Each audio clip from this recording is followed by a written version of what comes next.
Both the Quidditch and the Quibball matches of the day before had been excellent. Everyone had said so at Hedgewood's, the staff and the students. Even a good deal of the Slytherin house had approved. It had finished off a very interesting term at his new school, Septimus considered as he continued to pack his large trunk which, Uncle K had told him, would be disapparated to his cottage in Helvellyn, while a smaller, overnight bag should be packed for his time with Julian.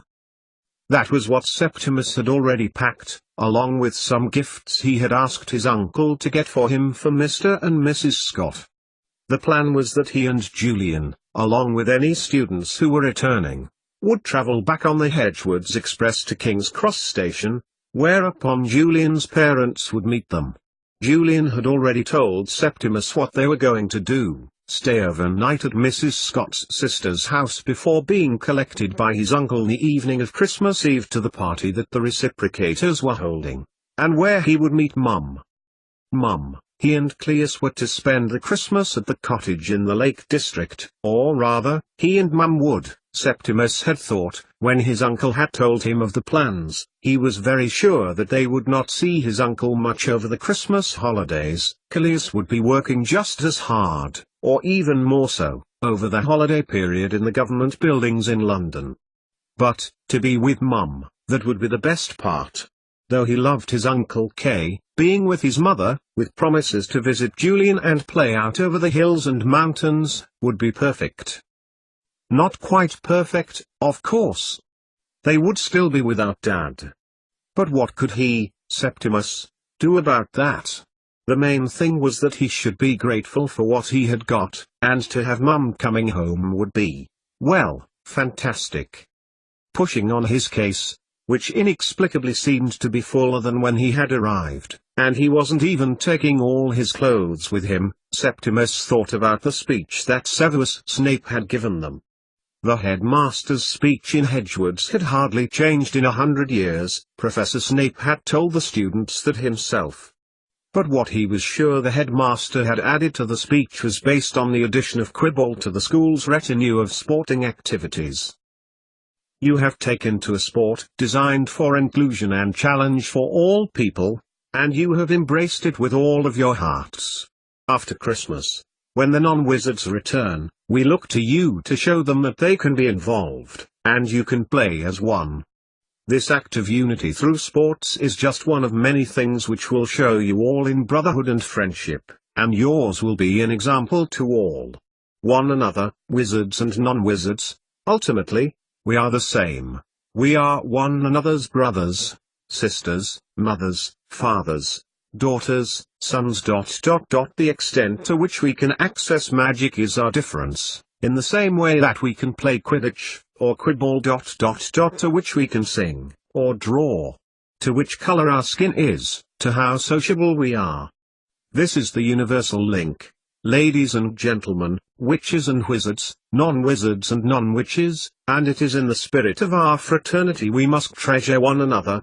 We must keep one another safe during our festivities, return ready and prepared to work hard, and play hard, for we welcome back our brothers and sisters, our non-wizard students. It was here that Severus Snape had paused, waiting for the words of his message to sink in, and Septimus had sneaked a glance over to the Slytherin table. If Fraser Blewett had in any way protested about his headmaster's words, he didn't show it, and indeed, it was students from that house who began the enthusiastic applause in response to this ending of Snape's speech, which was thoroughly embraced by the rest of the students and lasted for a good 5 minutes. Once the clapping had ebbed, Snape nodded briefly, before closing with his seasonal dismiss, "A Merry Christmas to one and all, and here's to a Happy New Year." A Happy New Year indeed, thought Septimus, as he sat on his case, trying to ease the catches closed. It was going to be some fun. He could feel it, and at least he was going home more certain about things than when he arrived. Just as he was about to give up, he felt hands under his legs clip the fastenings closed with 2 decisive clicks. He looked over to see Rufus, his face one of triumph that he had helped his friend. "Where have you been?" asked Septimus of his friend, who had seemed to have packed all of his belongings the night before, his trunk sitting smugly at the end of his bed. "Thanks, by the way." "You're welcome," nodded Rufus automatically, his eyes glazing over, suggesting he was in a different plane of existence to Septimus. "I've been down with Professor Longbottom. Didn't you see that was where I went after the feast?" "Never mind," he added generously, when Septimus looked at him blankly. "The professor said he would keep an eye on them and make sure they are still recording." He looked at Septimus eagerly. "You know, he is stopping here over the holidays. Pretty sad. His parents are coming to stay too. He was telling me about them. They're retired as. They are as mad for plants as he is." "Great, I say. Wish I could. Mum and Dad are taking me back in half an hour or so. Special flu powder, got to do it outside of the castle grounds, beyond the Edgestones. So, I just wanted to give you all these now." Septimus stared at Rufus, mainly because the boy had blurted all of this out to him and he was trying to remember everything, and filter through to the important pieces of information, but also because he wanted to get to the end to understand why Rufus was holding out a rather large parcel. Septimus smiled gratefully and took it out of Rufus Lestrange's fingers. "Wow," said Septimus, as he opened up the oak box, lined with velvet. Inside was a necklace shaped like a cross, with cut-out spaces designed to hold 4 discs. One of them, just larger than a sickle, was lodged in the top section. "It looks really expensive." He glanced at where Septimus was holding out his own. The sickle-shaped disc of his lodged in his own but on the right. "What's really expensive?" asked Julian as he and Darren strode over to Septimus and Rufus, looking between them. "Friend finders, and they were, a bit. But I never spend any of my pocket money, so I had a lot saved up." Rufus handed the same type of boxes to both Darren and Julian. "I've had them calibrated for just our 4 energies. The discs can go are particular to each of us and the branches change color depending on how we are, or what we are doing. That way we can think how each of us is doing over the holidays." Rufus looked between Darren and Julian, as both boys were removing the leather-strung friend finders. "So, what do you say?" "Cool," said Darren, and at the same time Julian, who was fumbling for the catch in order to wear his, added, "I'll make sure I take it off when I'm in the bathroom." "Ace," he clarified, as Rufus thought about Julian's joke. "Thank you, Rufus," and they smiled. "Cool," repeated Darren, putting his in as well. In turn, Septimus put on his. At once, all of the left-hand prongs glowed an eerie turquoise blue color. "Mega cool," said Darren, the least of them to express his feelings to something Rufus had given to them with such praise. "Here," he said, "as we're doing presents now, I've got something for you youth. I don't get pocket money. But Dad gave me some vouchers so you can get music on your PP, so I thought you'd like it," he said, handing it over to Rufus. Hethan gave a box each to Julian and Septimus. "They're not much, I hope you like them." "Wow," said Julian. "I know I say no one listens to me, but wow. You've really come up here, mate." "What is?" asked Septimus, looking at what appeared to be like all of Julian's rock samples. "It's nice," he replied, holding it up to the light. "You're welcome," nodded Darren, smiling a little. "No!" exclaimed Julian, realizing his friend's mistake. "Nice. Silent G. With quartzite inclusions. You're a star. I fuse hydrogen into helium at millions of degrees centigrade," said Darren, straight-faced. They all laughed. "Go on," urged Darren. "Open yours." A little click of hinges and Septimus had levered the little box open. And, after staring at it for what seemed like an age, he knew he had the best Christmas present of the lot. "So, what is it?" Septimus took out, from the small presentation box, a tiny badge of a lightning shot 999, enameled on a silver pin. "It's great.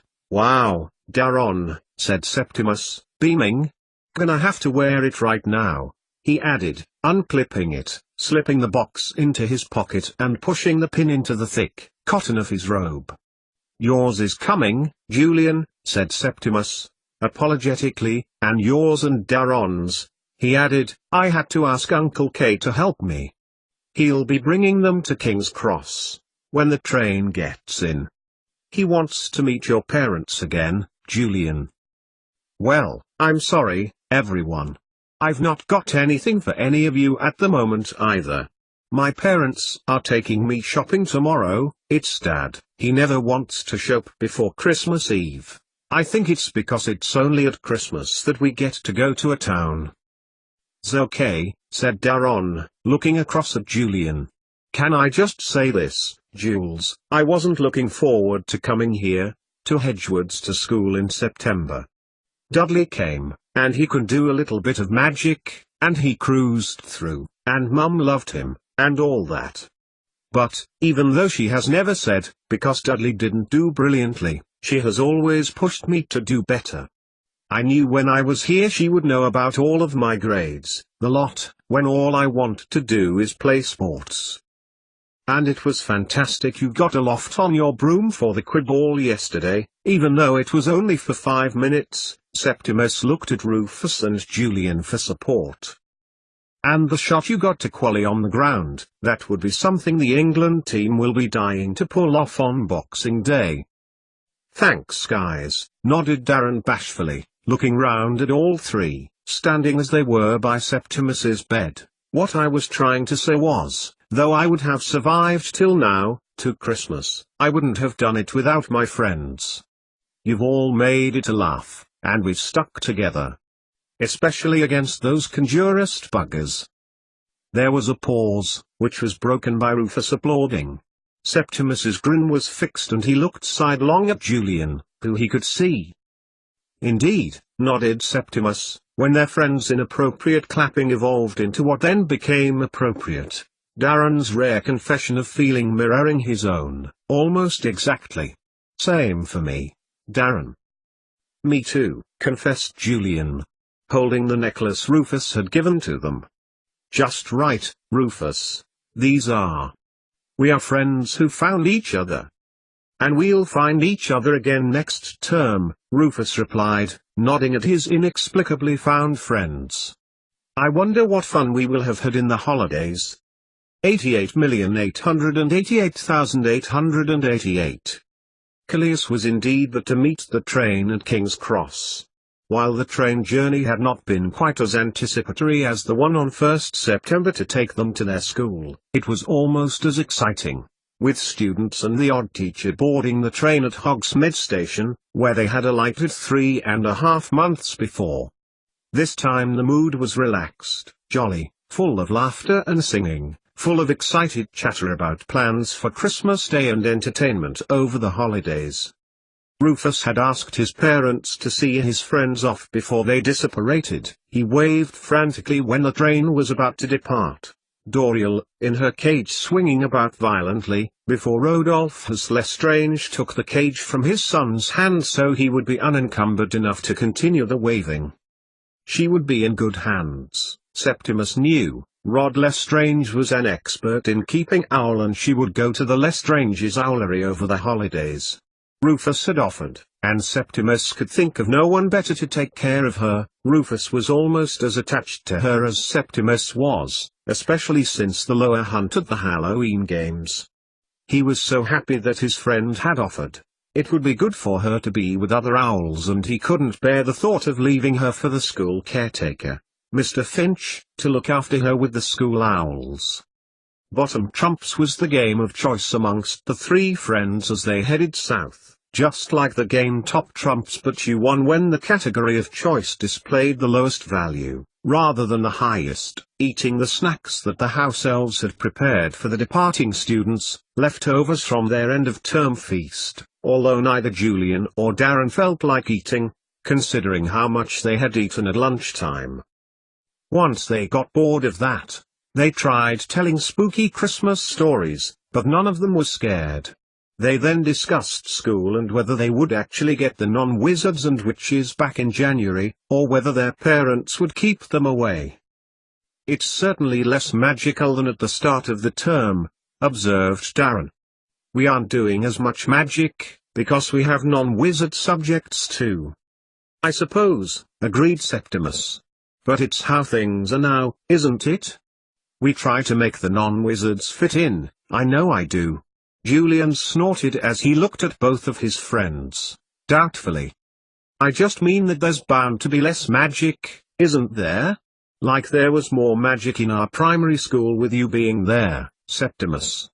When you left, there was less magic, and that's because you added to the magical percentage, even if you didn't actually do any. Me and Jason, and the others, well, we can't do magic, so we bring the magic average down, just by being at Hedgewood's." "Is that what you meant, Darren?" he asked. "Not really. You're talking about magical ability and percentage within a population," explained Darren, trying to sound reasonable. "I meant there were fewer spells because of the people being there. I don't necessarily feel that accommodated for, because I'm a non-wizard," replied Julian, sighing deeply. Septimus tried not to sigh as his two friends debated over a mathematical supposition, and glanced pointedly out of the window and at the dark grey scenery through which the train was sprinting. It was always like this with Julian and Darren, and one which he would be, undoubtedly, pulled into when either one of them ran out of examples to back up their opinions. The conversation then turned to Rufus, who had insisted his parents were to take him back to Hedgewood's every so often to collect readings to analyze from the night-flowering jasmines and hissing pines. "Bonkers," nodded Julian. "And so are we all for helping him." "He's not harming anyone," replied Septimus. "I think you're just miffed that you won't get to see Arella of an evening," replied Darren, astutely, looking across to his friends, his dark eyes glimmering. "Shut up," declared Julian, defensively. "We're friends, all right? That's what my mum said when she met my dad." "You think she'd know, having empathy?" Darren added. Finally, the train slowed as it approached London, the frostiness in the air which had sent them off from Scotland dancing around the open windows, darkness having fallen in the capital. Septimus nudged Julian when they reached a standstill. The platform itself was decorated with colored lights and faux greenery around its ironwork. Snow scenes, Santas and snowmen adorned several corners of the platform, glimpsed at by the children amongst the arms, legs and bodies of wizards, witches and, of course, in the case of Julian and Jason Cruglington, non-wizards, who had come to meet the train and collect their children. "Oh, it's spectacular!" exclaimed Septimus aloud, as he looked at the scene. Yes, they had had their final assembly of the term, and competed in the last set of wizard and non-wizard games before Christmas. But it wasn't until they had reached the commercial decoration, the buzz and hiss of people at the platform, that the season had hit him, and how much he had forced the situation about his dad and his mum from his mind and his heart. Now, less than a day away, he would be with Mum for a fortnight, and how wonderful that would be. "Yes," nodded Julian, his sarcasm uncharacteristically leaving him. "Christmas. It's going to be brilliant, September. It really is." "Too right," nodded Darren. "I mean, it'd be cool to see you over Christmas, Julian, but at least I'll be able to see you, September, tomorrow." "Eh?" Septimus looked at him, losing his balance as he had gone to pull on his case from the luggage rack, the sound of doors being clunked open reverberating around the Hogwarts Express's carriages as people began to alight. "Tomorrow, at the ball? At Grimmauld Place? Mum said you'd be going." "Of course, we're going. Uncle Sirius is hosting it, of course. Mum, Dad, Dudley and me, we're all going." Darren waved across the platform to a man and a woman with young man who looked exactly like Darren. "Rufus too, probably. I know his mum's been invited," he added, smiling a little as his mother smiled at them all warmly, before nodding at the adults too. "Good to see you, Callias," said Petunia Dursley, warmly, before her brown eyes rested on Septimus's face. "Ah," she sighed, "it's good to see you, little September, you've grown a lot since last we saw you. Did I hear little Darren mention you would be at the reciprocators' party tomorrow night?" Septimus and Julian both looked at their friend, who was cringing at being called little. "Yes, Mum," replied Darren, who was being cuddled under duress in the large arms of his brother. "Septimus is going. And we are because of you being ONWR." At Darren's words, Callias looked at her sharply. "I'm offering as much help as I can, although I do not like to be labeled as anything," she clarified, returning Callias's stare with one just as sharp. "But the cause is just. People cannot just be treated like property, or objects to suit others' causes."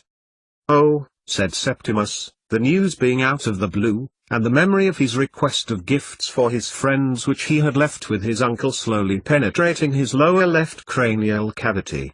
"Oh?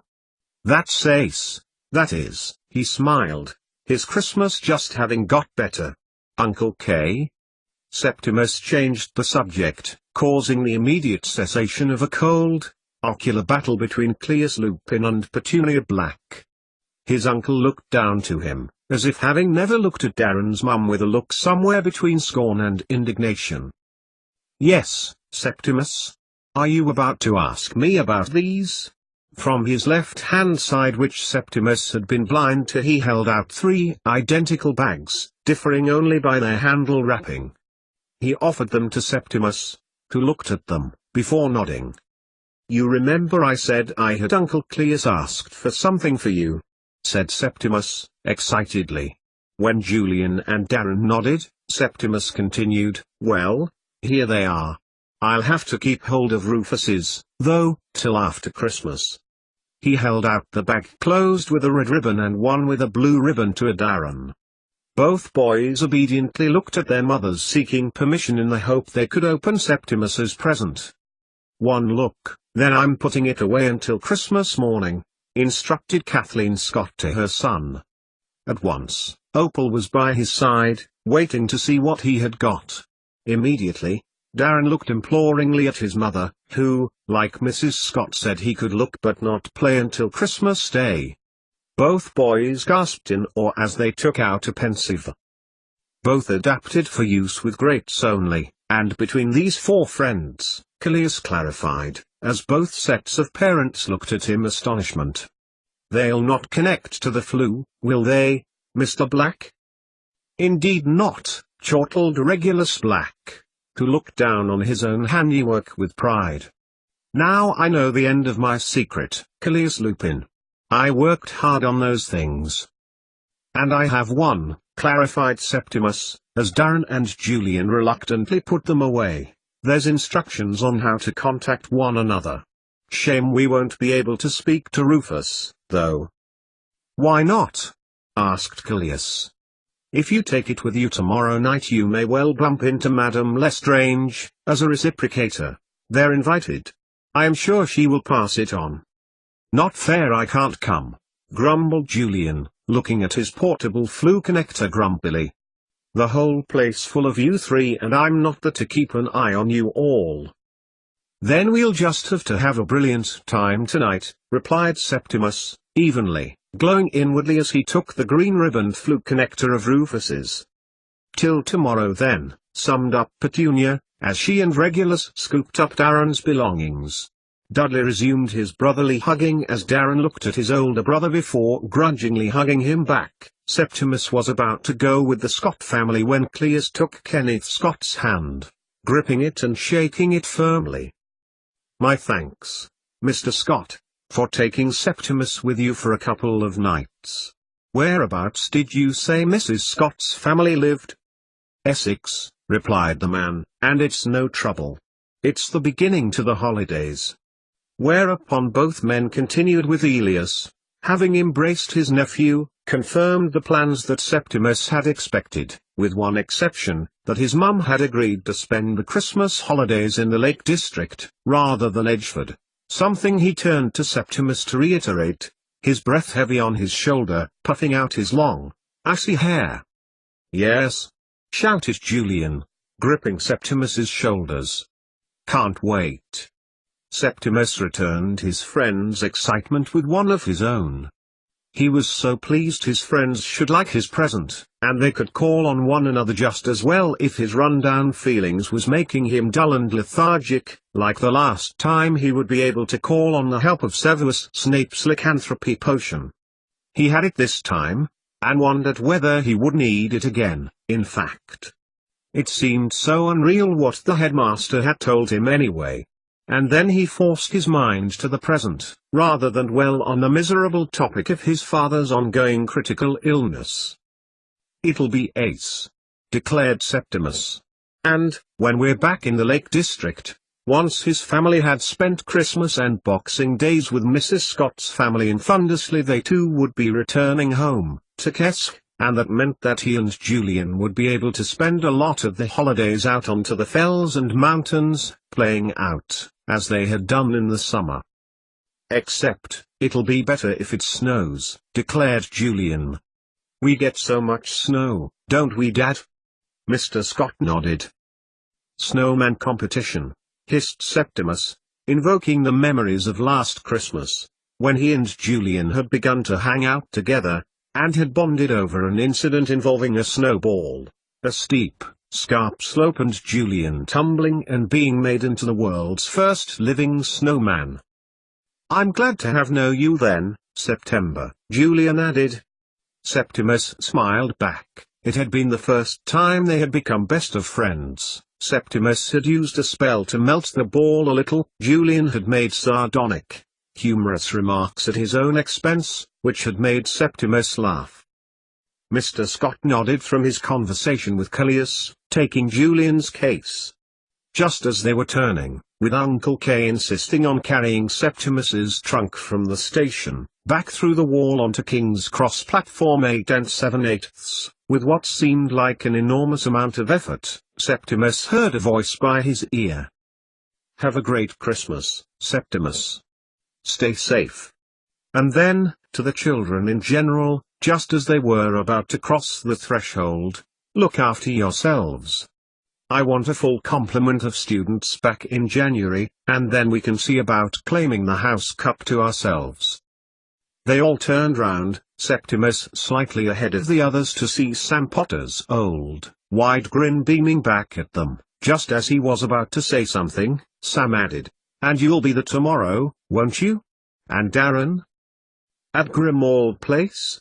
shouted Darren, as his family had already gone through and he himself had just been about to put his foot though too. "Yep," he added. "Me too," replied Septimus, wondering why the older boy seemed so different all of a sudden. It wasn't until he and Julian, having said goodbye to Cleus and Darren, were traveling out of the city in the Scott family car that he realized that it was because it was a long time since he remembered Sam looking so happy, like he had been at the start of the year. Like he had been, in the summer, visiting Callias's cottage, like an older brother, bringing him food and hanging out with him when Septimus was feeling very lonely but didn't like today. Septimus thought about what had changed that term for the older boy, for all of them, really, but Sam Potter seemed to have had a lot of bad luck, the incident with his broom, giving evidence at the ministry, making enemies of the likes of Fraser Blewett. It wasn't until Julian, who had been telling his family about his time at school and answering his little sister's questions about it, and whether they had a shop in which her darling elder brother could have bought something for her birthday, realized Septimus hadn't in fact gone to sleep. His face turned as it was towards the window, and had begun to tell him where they were going before they left London. Septimus was overjoyed as Mr. Scott told them about the visit they were going to make in the morning to the National History Museum's new dinosaur and fossil exhibit, and Julian nearly jumped out of seat with happiness. It was when Opal Scott began to detail to them what she hoped for her birthday the next day that Septimus's mind began to wander back to Sam Potter. He was glad his confidence had returned, and Septimus would now look forward to seeing him at the Grimwald Place party the next day. Maybe it would be different there. Maybe Sam would be different, more like his old self. And he would see his mum, and the reciprocator wizards, who always made him feel happy, and his friends. "It's going to be brilliant, September?" asked Julian, grinning like a Cheshire cat who had got not only all of the cheese but the dairy too. Septimus nodded back in agreement as his friend launched into his listing of everything he wanted to see, playing with his Quidditch brooch, wondering what it would be like to talk to each other on the portable flu pensives. Anything to not think about tomorrow and meeting Mum. 88,888,888. "You're late," needled a member of the reciprocators who had, in his own capacity, been early for their meeting, and as such, grown impatient as he had waited for his colleague to return. It had been his request for the emergency meeting, in the first place. The tardy wizard looked carefully at James Potter as he considered how to approach the delicate matter. When none came to hand, Callias Lupin merely offered James a chair, to which he shook his hand away in refusal. "I had to increase the security within the ministry," he declared, "so yes, I am late, and that was mainly due to Herbert's insistence. I hear each incident his errors have dealt with this evening. His way of complaining that they're being taken for granted. I had to assure him, and Dulcie Dainty, that it was entirely the opposite, especially considering the effort to which the reciprocators attend to incidences of violence and disturbance now." Callias dipped his chin and looked straight at the wizard to whom he had given the practical, day-to-day activities to organize. "Temporarily" had been the watchword, despite the increase of at least fourfold since the beginning of October. James Potter smiled, but there was only despondency in his expression. "Unfortunately, there has developed of late an increase in visibility with which conjurists, whether obvious or discreet, have increased their productivity, so to speak." "Within the ministry?" asked James, sharply, steepling his fingers together. "Within the ministry ... within the errors ... within the non-wizards. But the point of our meeting this evening is to plan. Things have changed. Cecilia Lupin's status has changed professionally ... personally ... facts which are only now becoming significant." "Then I do not wish to know them," sighed James, his shoulders sagging. "Beyond the realm of the practical duty I agreed to carry out with the reciprocators." Callias Lupin gave him a long, penetrating stare, which seemed to last for an uncomfortably long time. When James's brain decided to tell him that he needed to pay attention, as the stare seemed significant, the head of the Ministry for Magic answered his ill-formed question. "Were you to have access to the information that myself and Severus do," continued Callias, still refusing to take his eyes off James, "then I truly believe that this would make your role more efficient." It took a few minutes for James Potter to realize what Callias was saying. He raked his fingers through his unkempt black hair as Callias's meaning bore home. "I understand now that Sam may still stand a chance with his application for his internship, despite what was said at the hearing. And your sister-in-law's presence tomorrow and further integration with the non-wizard reciprocators will cause Lily distress, I fear. What an opportunity, my dear sir, to take control of the situation, in full possession of the facts. You may then delegate day-to-day affairs to whomever you see fit, safe in the knowledge that you have omniscient understanding." This time, it was James Potter's turn to stare, his expression one of incredulity and astonishment. A few moments passed between them as Callias turned away, waiting for the wizard to play the next move. It wasn't long in coming. "What must I do?" asked James, seeking Callias's face. "Should we discuss this with the reciprocators?" And the head minister obliged, turning back to look at James. This time, in the privacy of his office, completely secure, removed his wand and held it aloft. "We need no meeting. The role of head of the reciprocators right back from Joseph Black's creation of the assembly was that whomsoever was the head would do as he, or she, saw fit in order to preserve wizards and non-wizards. Callias waved his wand. It must only have been a minute or so, but for the two protagonists time appeared to dilate, slowed by the weight of the significance of what was to pass. There had been few heads of reciprocators, few people between whom such wizardly transfer of knowledge had passed. Then, just when Cleus Lupin thought that he would turn away and laugh at the offer, James was holding out his wand too and walking towards Cleus's office table. And then, just as suddenly, when the tips of their wands met, a flash of green-blue light arced between the tiny gap, connecting the particular information stored within the wand, and ultimately the honor of becoming the head of the reciprocators. With his left hand, as the transfer of information and energy took place, Callias began to wave it rhythmically, as if conducting to an invisible orchestra.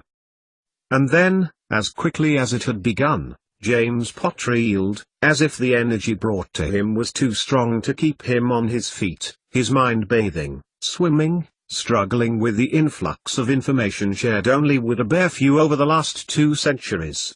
As the blue-green stream began to ebb, Cleus reeled too, his mind freer than it had been, free from burdens and worries.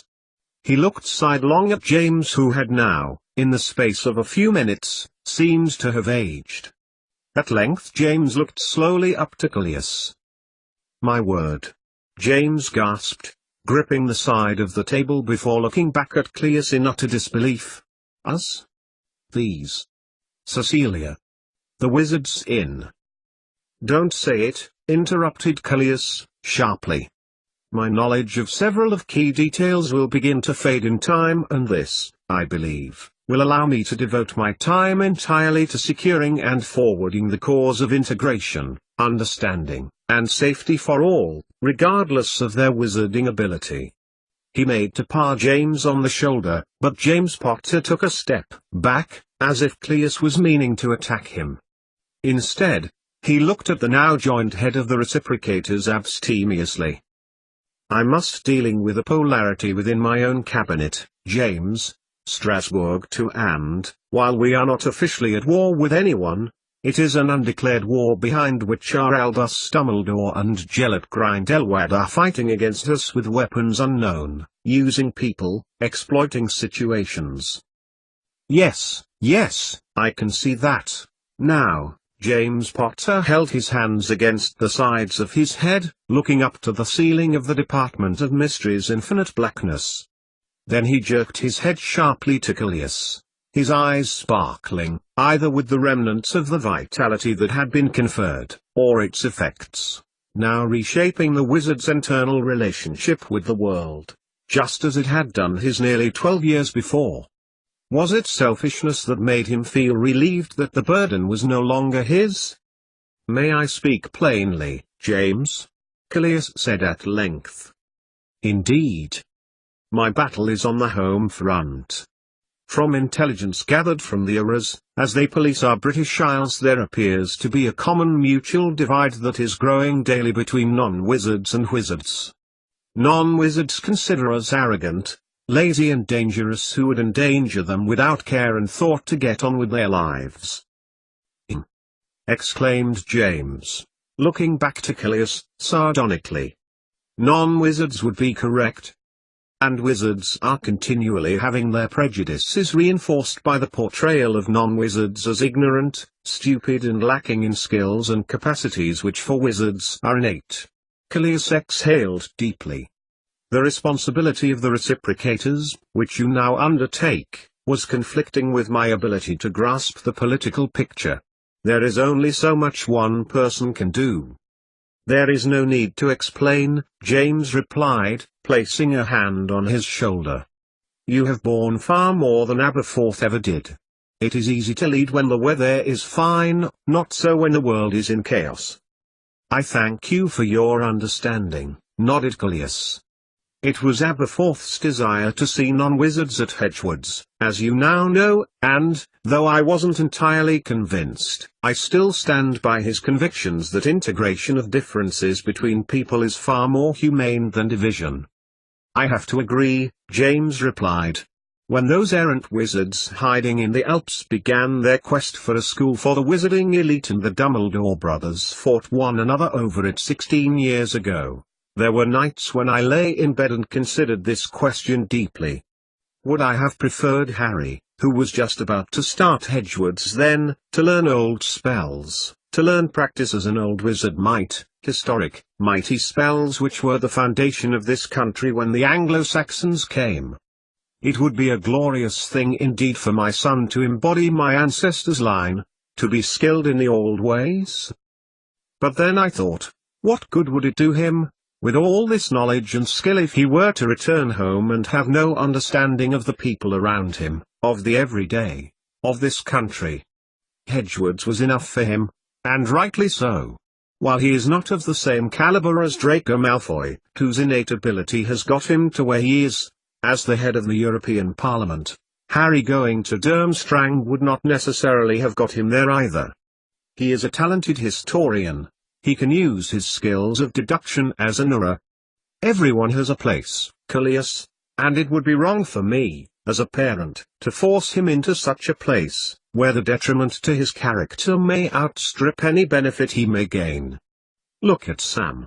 His skills lie with people and societies, and his charismatic nature is well suited to life in Strasbourg. And he is Hedgewood's educated. Gamely put, agreed Callias. Everyone has a place. Were it that all parents thought like that for their children. It's Albus Dumbledore's legacy, and that of his successor, Gellert Grindelwald, that has been the catalyst for all of this. Had they never met, perhaps things would be different. So many things could be different. May I ask, Callias, about Cecilia Lupin? James continued his steady gait through the shelves of prophecies in the darkness, their cases lighting up automatically as the wizards walked, as if, somewhere within there was an ethereal hope that they would be chosen to relieve their burden of future casting. We all know she mysteriously ended up here. He arced an arm around him, lighting up several more prophecy cases, nearly 12 years ago. That is common knowledge. And I now understand your decision to isolate her. Do you believe her boy that never was book was some sort of prophecy too? Insightful, thought Callias, as he stepped lightly. For James had little time to ask these vital questions of him before his ability to share them with him diminished to nothing, and he had nothing of worth to share. They were up against time. This was no leisurely wander through the most secure department in the ministry. The prophecy's magic acted as whiteout to anyone trying to intercept what they were discussing, their magical frequencies and amplitudes adding and merging to a point where theirs would be hidden below their noise. I am divided on that point, Callias conceded, for some pieces of evidence point to that, while some do not. Perhaps it could be no more than a coincidence that this woman knows so much about our world. She came from beyond the veil, something we believed, up until recently, was impossible. Something which Tabitha Penright proved possible. Perhaps there are more people waiting to cross the threshold from the world of souls to exist in this world. And I have a strong suspicion that Albus Dumbledore believes this too, that the interference in the pensive business, by communicating using such devices to those wizards he calls conjurists, skewed, extreme propaganda. This is just a smokescreen. There is some connection with the world of souls, with Albus Dumbledore's ability to tap into it somehow, and the conjurists. But what? Asked James, stopping abruptly, now truly awed. That, my friend, is the 64,000 galleon question. For when I find some more information about it, when I glean more knowledge, it only sets me further back, not forward. These fragments of intelligence that I come by in my capacity as the Minister for Magic serve only to muddy the picture, rather than bring clarity. I haven't been able to move from this point for a long, long time. So you believe, by shedding your role as one of the joint heads of the reciprocators, you will have more capacity? As you now know, James, the world from which Aberforth departed is far, far different to the one you inherit. It is more than a full-time job for one person, let alone for that person to fulfill such a critical political role. Something would always have to take less precedence, and at this moment, that cannot be the case, or they will triumph. Tabitha is doing as she assured us she would be. It's hidden and almost beyond any explanation that mere words can convey. But I trust Tabitha implicitly. Unlike Cecilia Lupin, retorted James. She has done nothing wrong, as far as I can make out. Why do you isolate her so? Can you not see? If she is a link to Albus Dumbledore's plan. If she is a connection to the evil he is bringing to our world, setting this country's people against one another, a divide and conquer strategy, then she must be held at arm's length. It was only because she revealed such talents that I decided on mercy. Mercy? To go to Durmstrang is mercy? She lived with us, alongside us for years before you decided on that. She and your brother married. There's Septimus. Circumstances changed, James. Her existence represented a threat. What would you have done? I could have thrown her into our North Sea prison. But, as you yourself said, she did nothing wrong. I had to manufacture a reason for her to go. At least she has a purpose there. In the lion's den? You know who is headmaster, Callias, Brueck. And to whom does that lead? It was the best of a bad situation, James. You have faced them, on your duty rounds as a reciprocator. You will face them again. I like control, I do not deny that. But I have to also accept that there are some things I cannot control, for being controlled would necessarily cause harm. Some things have to unfold naturally, and only then can I react to them. We must see what Tabitha Penwright's work will uncover. We must see where Cecilia's decisions take her.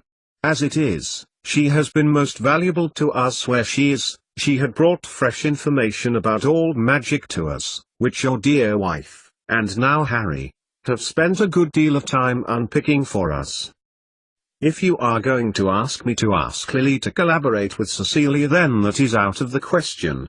She is not herself currently.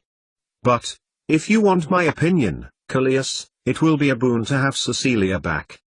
It will advance our cause. Maybe she would be better off in Britain, Callias, for she may offer insights, having worked at Durmstrang, that she couldn't before.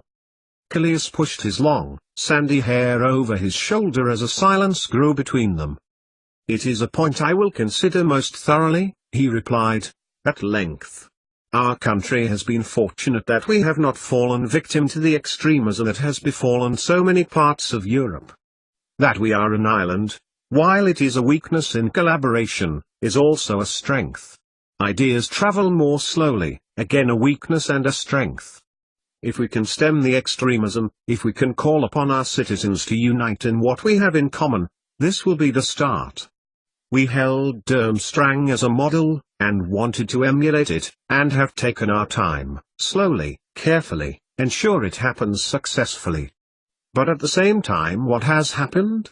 Society has grown less tolerant, more polarized. This conjurism is established and its roots run deep, its branches reach far. That it is controlled by Albus Dumbledore is almost without doubt. But the operative word there is almost. Should there prove to be something else we have missed, we will all come to pay the price of this mistake. My mistake? 20 years ago he was on the brink of opening the doors of Durmstrang to the proletariat. We could say old magic and just mean the magic we search for when it's not at our fingers, but it has become torn and twisted out of shape, nailed to the maligned cause of fundamental wizardry. And, then, he turned his head, his eyes locked on James. I sent my brother. I sent Sirius to that house. But I, in the interest in societal cohesion, had been the one to allow those half-breeds into the country in the first place. Sirius Black. The descendant of the greatest libertarian we have ever seen. And my brother. If I had known. James. If I had known, I would have gone myself. He slunk back as James's brow crinkled in empathy. And now, Cleus? What does the Minister of Magic wish of the reciprocators? To go on, James. We can continue to monitor the interflume messages. Regulus is our pioneer there. Cecilia will be here and, as you suggest, I will allow her to aid us. You will let her stay? For the moment. She may prove useful. She has, after all, proved her worth. Even as recently as a week ago Severus received word that she had found a way to help Remus. If that does not demonstrate her love for him, then I do not know what has. I believe I may have wronged the woman, despite my suspicions of her deeper part in all of this. As a conjurist? Asked James, doubtfully. As a pawn. But, on balance, to remain in this country would provide more benefits than difficulties. Spoken by a true statesman, thought James. For there was no one else like Cleus Lupin. He was born to be in a position of political power. No other job would suit him. Someone had to do it. And someone had to be head of the reciprocators. Are you in accord? Asked Cleus, suddenly, the side of his face illuminated by the prophecies by which he had suddenly stopped. Yes, nodded the new head of the reciprocators. We will carry on, Cleus, like we pledged to do when Aberforth died. Our work is hard, yes, but since the Witan, they seem to have got the message about covens, regulated or not. Those that were in fashion a few months ago are not so overt. It's not fashionable or trendy so much anymore. Any true conjurists are keeping their counsel. We knew that our duty was to uncover the meaning of the old magic for the purposes of information and education, and we were all instrumental in it. There is worse, conceded Cleus. I have discovered the corruption. The amount of corruption at the ministry. I am involved in counter-terrorism with the non-wizard government and the European government as the combined government. We are using emergency powers just to get us through each day. To be honest, even if I did want to keep Cecilia in Durmstrang, I don't think I could. I cannot afford a day off over the Christmas period. And it will not do to leave Septimus alone over Christmas as I did in the summer, especially in a few days' time when he experiences his ... No. Cleus pulled his cheeks down momentarily, then put the heels of his hands against his closed eyes, before opening them. The polarization of opinion is still there, James, though, as you say, is well hidden.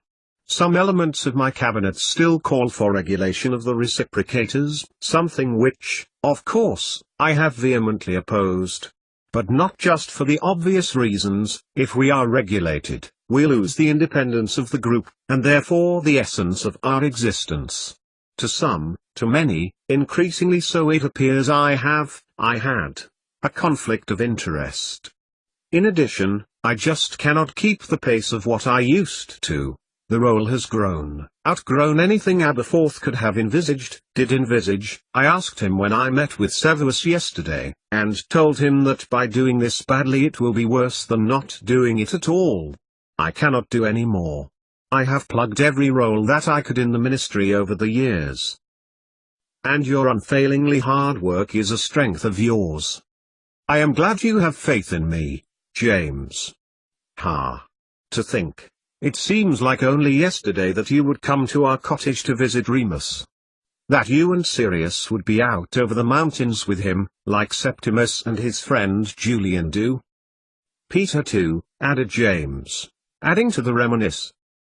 Yes, agreed Cleus, gravely, Peter too. So, he summarized, we are in accord. The reciprocators are to remain independent, and you will continue to lead them as you have done for so many months already. Indeed, agreed James, stopping as he turned to the Minister for Magic. Already the man seemed changed, as if physically the removal of this burden, this role, had caused his spirit to come alive again. Come to my office, Cleus bustled, for Severus Snape will be anxious to meet with you. Indeed, nodded James. As far as Lilias Sirius knew, he had only been visiting Cleus to deliver an update.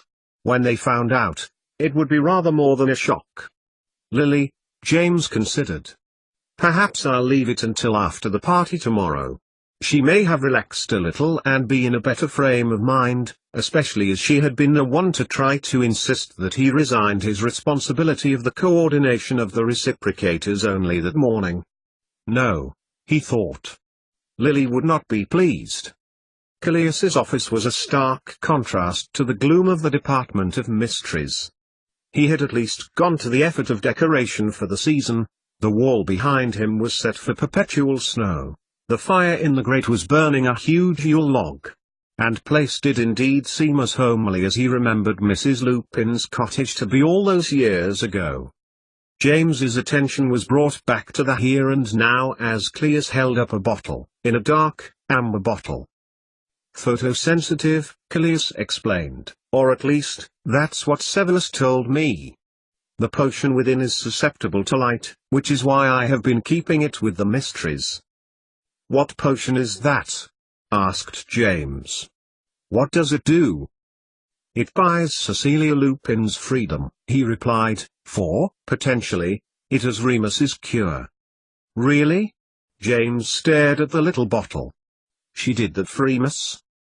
She conceived the theory, Severus Snape developed it into existence. His contact from Romania, Constantin, the specialist in vampires, has this in his possession and is even now on the verge of confirming whether this will bring Remus back to us. And will it? James was still staring. There was an iridescence to it, even within the dark walls of glass, that was almost hypnotic. It gleamed and glistened like water under an early morning sun.